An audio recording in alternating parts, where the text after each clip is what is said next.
নমস্কার বন্ধুরা, অমৃত বাণী চ্যানেলে আপনাদের সকলকে স্বাগত। আজকের এই ভিডিওটি অবশ্যই মন দিয়ে শেষ পর্যন্ত দেখুন। তাহলে চলুন শুরু করা যাক।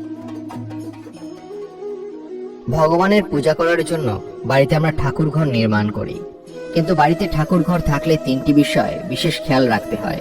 আর জ্ঞানত কিংবা অজ্ঞানত এই বিষয়গুলি যদি কেউ উপেক্ষা করে তাহলেই সর্বনাশ।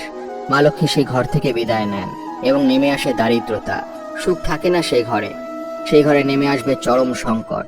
এবং আপনিও যদি অনেকদিন ধরে এটা দেখে থাকেন যে আপনার জীবনে কোনো না কোনো সমস্যা চলছে এবং সেটা কিছুতেই সমাধান হচ্ছে না, বা আপনাকে বারবার বাধার সম্মুখীন হতে হচ্ছে, তাহলে অবশ্যই একবার দেখে নেবেন যে ঠাকুর ঘরে এই তিনটি বিষয় আপনার কোনো ভুল হচ্ছে না তো। কারণ এই তিনটি জিনিস অত্যন্ত গুরুত্বপূর্ণ, যা আমাদের অবশ্যই বাড়িতে ঠাকুর ঘর থাকলে খেয়াল রাখা উচিত। আর তার না হলে আপনি যাই করে নিন না কেন, আপনার জীবনে একের পর এক সমস্যা আসতেই থাকবে, আর সেটা থেকে আপনি বেরোনোর রাস্তাই খুঁজে পাবেন না। তাই ভগবানের আশীর্বাদ লাভ করতে কোন তিনটি বিষয় নজর রাখতে হয় জেনে নিন এই ভিডিওটির মাধ্যমে। বন্ধুরা, বাড়ির সবচেয়ে পবিত্র স্থান বলা হয় ঠাকুর ঘরকে। যদিও দেবতার বিচরণ বিশ্বের সর্বত্র, তবুও মনে করা হয় স্বয়ং ভগবান অধিষ্ঠান করেন এই স্থানে। তাই আমাদের শাস্ত্রে ঠাকুর ঘরের পবিত্রতা বজায় রাখতে তিনটি বিশেষ বিষয়ের উপরে নজর দিতে বলা হয়েছে, যা উপেক্ষা করার অর্থ হলো স্বয়ং ভগবানকে উপেক্ষা করা। শাস্ত্রমতে অশুভ শক্তিকে সংসার থেকে দূর রাখতে এই তিনটি নিয়মগুলি অবশ্যই মেনে চলা উচিত। তাহলে আসুন ভিডিওটি সম্পূর্ণ দেখুন যে কি সেই তিনটি বিষয় যা উপেক্ষা করা অনুচিত, সে সম্পর্কে বিস্তারিত জানুন এবার এই ভিডিওতে। ভিডিওটি শুরু করার আগে আপনারা যারা এই চ্যানেলে নতুন তারা অবশ্যই চ্যানেলটি সাবস্ক্রাইব করুন এবং বেল বাটনে প্রেস করুন এরকম আরো অনেক নতুন ভিডিও দেখার জন্য। ভিডিওটি দেখে যদি ভালো লাগে তাহলে অবশ্যই একটি লাইক করবেন এবং সবাইকে শেয়ার করবেন যাতে তারাও ভিডিওটি দেখে উপকৃত হয়, এবং কমেন্টে জয় শ্রীকৃষ্ণ লিখতে ভুলবেন না। এবার চলুন ভিডিওটি শুরু করা যাক। 1. প্রথমে যে বিষয়টির উপরে নজর দেবেন তা হলো ঠাকুর ঘরে শুদ্ধতা কখনোই নষ্ট হতে দেবেন না। ঠাকুর ঘরে শুদ্ধতা বজায় রাখতে না পারলে ভগবানের কৃপাদৃষ্টি কখনোই লাভ করা যায় না। আপনার চারপাশে ঘুরতে থাকা নেগেটিভ এনার্জির সবচেয়ে বড় কারণ হয় অপরিচ্ছন্ন ঠাকুর ঘর। অনেকেই ঠাকুর ঘর পরিষ্কার করে থাকেন সেই একই ঝাঁটা দিয়ে, যা দিয়ে ঘরদোর পরিষ্কার করার কাজে ব্যবহার করা হয়। এমনটা করা একেবারেই উচিত নয়, এতে ভগবান অসন্তুষ্ট হন। শাস্ত্রমতে অপরিষ্কার কোনো কিছুই ঠাকুর ঘরের অন্দরে প্রবেশ করা চলবে না। এমনটা করলে পরিবারের উপরে নানাবিধ অশুভ প্রভাব পড়ার আশঙ্কা বাড়তে থাকে।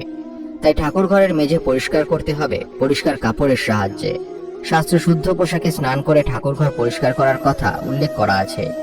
আরো একটি জিনিস মাথায় রাখা জরুরি যে প্রতিদিন পরিষ্কার জামা কাপড় পরাতে হবে ঠাকুরকে।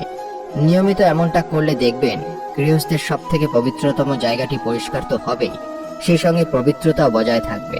ঠাকুর ঘরে মৃত ব্যক্তির ছবি বা হিংস্র ছবি রাখা অশুভ। আর যে বাড়ির ঠাকুর ঘর অন্ধকার থাকে সেই বাড়িতে নেতিবাচক শক্তি বিরাজ করে।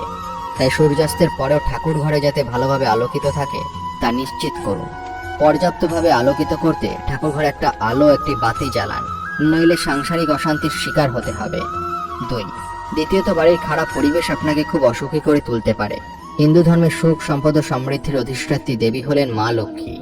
যে বাড়িতে তার বাস সেই পরিবারে শ্রীবৃদ্ধি হতে থাকে ক্রমাগত। কিন্তু দেবী হলেন চঞ্চলা। সংসারে কোনো কিছু পছন্দ না হলেই সে পরিবার থেকে বিদায় নেন। আর লক্ষ্মী বিদায় নিলে অশান্তি ও আর্থিক সংকটের জেরবার হয় সেই সংসার। সেই সঙ্গে ভগবান নারায়ণের আশীর্বাদ কখনোই লাভ করা যায় না। তাই বাড়িতে ঠাকুর ঘর থাকলে এই কাজগুলো থেকে বিরত থাকুন। 1. সূর্যাস্ত অর্থাৎ সন্ধ্যা আরতির পর যারা ঘুম থেকে ওঠে সেই সংসারে মা লক্ষ্মীর আশীর্বাদ পড়ে না। বিকেলবেলায় হরিনাম জপ করার সময় মনে করা হয় সে সময় যারা ঘুমন তাদের উপরে রুষ্ট হন মা লক্ষ্মী। সে সংসারে কখনোই তার চরণ পড়ে না। যারা খাবার নষ্ট করে তাদের উপরে রুষ্ট হন দেবী। মনে রাখবেন, খাবার নষ্ট করা অন্নপূর্ণাকে অপমান করা হয়। সেই সংসারে দারিদ্র্য এবং অন্নভাব গ্রাস করে। সেই বাড়ির ঠাকুর ঘরের পবিত্রতা নষ্ট হয়। ঘরে ঠাকুর ঘর থাকলে শাস্ত্র মতে সেই ঘরে মদ্যপান সম্পূর্ণরূপে নিষিদ্ধ বলা হয়েছে। এতে ভগবানের অপমান হয়। ভগবান শ্রীকৃষ্ণ মহাদেব রুষ্ট হন এবং সেই ঘর থেকে বিদায় নেন। 3. তৃতীয়ত, ভগবানের আরাধনায় ত্রুটি আপনার সকল দুঃখের কারণ। অনেকেই অনিচ্ছাকৃত নিয়ম রক্ষার্থে ঠাকুর ঘরে গিয়ে পূজা করেন, এতে ফল খুব খারাপ হয়। যে বাড়িতে অনিচ্ছাকৃত অনিয়মিত পূজা করা হয় সেই বাড়ির উপরে ভগবান কখনোই কৃপা করেন না। আমিষ আহার গ্রহণ করার পর যারা স্নান করে সন্ধ্যা আরতি করেন শাস্ত্রমতে তারা অধর্মী। মহাদেবের ক্রোধের কারণে এদের জীবনে দুঃখ ভরে ওঠে। শরীর দৃষ্টি সাংসারিক জীবন কষ্টকর করে তোলে। শাস্ত্রমতে ভগবানের পূজা করার সময় ক্রোধ বা লোভ করা নিষিদ্ধ। ঠাকুর ঘরে ঠাকুরের মূর্তির পাশে সবসময় গীতা রাখবেন, এতে মন শান্ত হয়। অশান্ত মন পূজার যোগ্য নয়।